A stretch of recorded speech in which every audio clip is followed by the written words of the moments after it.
Hey, what's up, you guys? Today we're going to talk about Five Nights at Freddy's. We finally got to see it around Halloween, and I think we would say that we enjoyed it a little bit, but I was very disappointed. Weren't you disappointed a little bit? I was disappointed a little bit. So I think we expected a lot more, and I think part of that is because we didn't really know the subject matter at hand. Like, I didn't know this was already based on video game.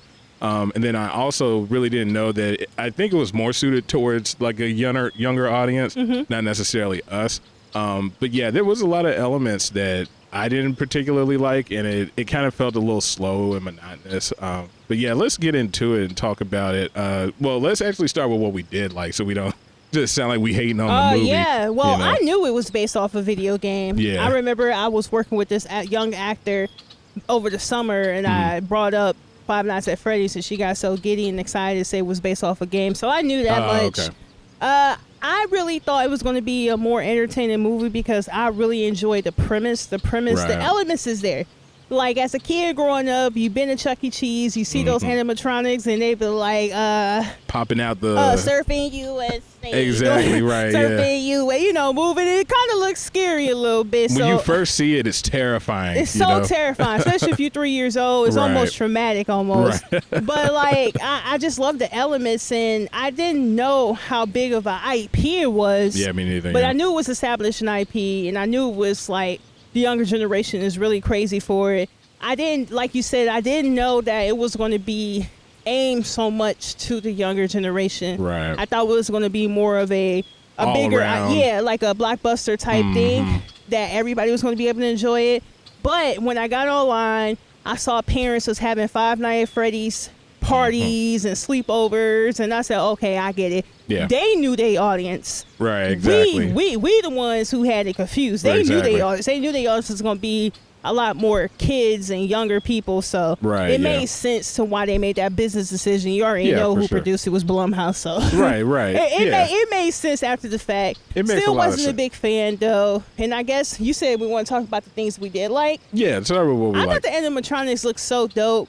Right. They look really realistic. I don't know if they did a little bit of CGI or robots. I don't know what they did, but that was like my favorite part, and I wish we would have seen more of them. Exactly, yeah. And I wish the movie was a little bit more gory. I went into it thinking it was going to be like a slasher movie, like from like Scary Movie or Scream, or because I'm thinking about the 90s, and I thought it was going to have some elements like that. Didn't somebody get chopped in half or something like that? Maybe that was like the goriest thing that happened. I could have sworn somebody got chopped in half. I can't remember. They really didn't show. They did a lot of cutaways. They did a lot of cutaways. You see somebody about to get killed, and they had cutaway. You see blood splattering on the wall or something like that. So you really didn't see a lot of the actual fatalities or anything like that. I just wish we would have seen more of the Five Nights at Freddy environment, because I didn't care about that guy who brother went missing. That I didn't care about that at all. I don't know why. I just didn't care. I didn't have no empathy for the character. I didn't care about, I guess their parents died, brother gone, and he taking care of the sister. He working his dead-end job. Yeah. Didn't really care about none of that. So the emotional appeal to me wasn't there. But I did like when they had the little girl go to the place, and she was having we saw fun, the animatronics, like we saw the animals or wherever they are. Yeah. She was having fun, so it kind of threw us for a loop a little bit, but we all knew like that was just a part of their goal. I did like the way they ended it, not as far as the plot twist goes. The security guard, the officer, that was kind of like a weird character for me too, because it's just like, well, it was a lot of things that just didn't make sense to me, because like if you knew what was going on the whole time, you should have just said that. Yeah. Like, we just see a scene where she snaps at him, was like, if you bring her here again, I'm going to kill you. And that was it. It was just like, okay, well, why? Why is you letting him, you could have just been like, don't come back here. This is that X, Y, and Z. Yeah. He would just, all right, cool. But I guess it wouldn't be no movie, so. But, but I think I agree with what you're saying, because also it just felt too convenient. It felt too convenient that this person who went through this traumatic thing and then ended up being a security guard here also just magnificently meets this other person who's also a police officer, I guess, and she has the exact same background. Right. But she knows and he doesn't. I'm like, It just felt a little was too. It just wasn't. I don't know. Maybe it wasn't just the writing was a little off for me. Yeah. I just didn't like that because I was like, all she had to do was just say, "Hey, this is what's going on here." Not just you shouldn't be here. Make sure you don't go to sleep here. Like, girl, if you're gonna help the guy, help him. Right, you know? right. Or like it just be real. Be like, look, this place is haunted. This happens at night, and then I guess it would have been no movie. But it's just like not it's necessarily. it wouldn't have been because he would have left, right? He'd be like, oh well, I'm going to quit this job. Or he might have been like, let me see what I got to do, and that might have made it more entertaining. Like, how am I gonna fight these ghosts? Because I need this check. You see what I'm saying? Like, I need to take care of my little sister. Would you deal with ghosts just to get a check, or you just go get another shitty job? Well, what did he decide to do? Didn't he decide to go up against the ghost like the last night? But it was when they kidnapped the sister, he had to go fight the ghost. Oh, okay. Maybe I don't remember. You see that. what I said? Like, he had to kidnap the sister, then he had to go back up there and fight the ghost. If he would have known all of this from Jump Street, he would have just got up out of there. Period. You see what? That's why I was like, I didn't like the story. Didn't like the whole he kept having these dreams with his brother. I didn't like the fact that the dude was the dad, her dad, the security guy. I didn't like none of it, man. And so the thing that I didn't like the most was how slow it was. Yeah. I was like, yo, you could have told this, you could have taken about half an hour out of this movie, and it might have been a little better. It could have just been so much more interesting. Like I said, the premise and the IP. It was there. The elements was there. It really was there. It really was there. It could have, been so much cooler, but it wasn't. It wasn't cool. It wasn't like, I thought it was going to be like a big piece of pop culture moving forward, which is already, the IP is a part of pop culture, but they just had like a big opportunity, and I felt like it just kind of fell flat for me. And I know you guys, I know y'all big 5'9" Freddy fans is probably going to eat us up in the comments. I don't care.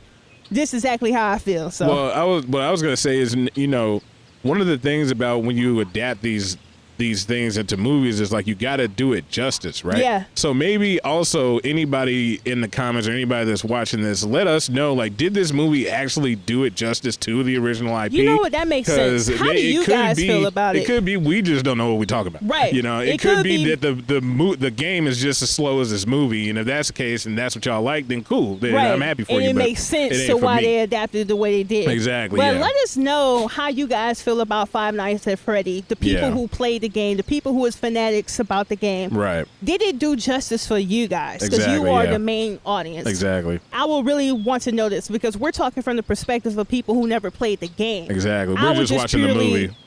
I was just purely watching it for the sake of entertainment and because I saw the trailer and the trailer was interesting and I liked the concept. And the premise. And the premise. So that's what it was for us. But I felt like it was a nice move for them to release it in the theaters because initially I wanted to see it in the theaters because like I haven't seen I'm not a big horror movie fan and I haven't seen like a slasher movie in the movie theaters for a while and I kind of wanted that experience of jumping with everybody and you put your hand around. I wanted to feel that and but they released it the same day on Peacock, so we decided to watch it on Peacock. Halloween, relaxed and drunk a couple of apple cider, hard ciders, and that was about it. Yeah, basically. So anything else you want to say? Just no, I don't.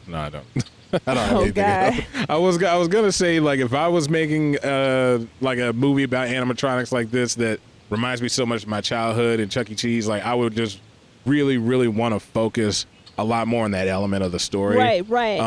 But I mean, I could talk about that all day. I'm not gonna sit here and bore everybody with theory and stuff. It was the script. It was the writing. Yeah. It was the writing. But because we're saying all of this, we didn't like it, X, Y, and Z, I think this movie has become one of the most grossing movies for Blumhouse opening weekend. I believe they made over $100 million, to be honest. So yeah, can't get mad at that. You can't get mad at the profit there. You can't get mad at the business decision behind it. Yeah, it's just that I just wish it was a better movie overall.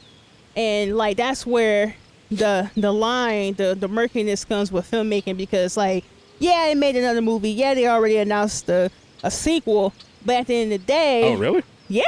Yeah. What did I just say? It made over $100 million and it was like broke records and stuff at Blumhouse. So yeah, they making another one.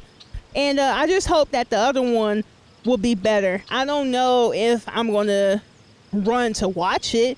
But I just hope it be better than this one. Yeah. Maybe it will since they kind of like try to establish all of the the exposition.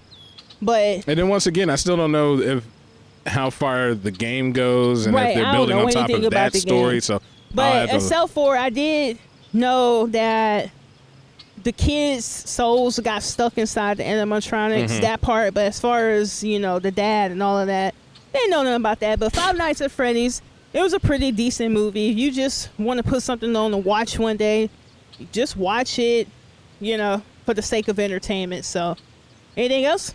Nope. All right. That's it. Five Nights at Freddy's. It was,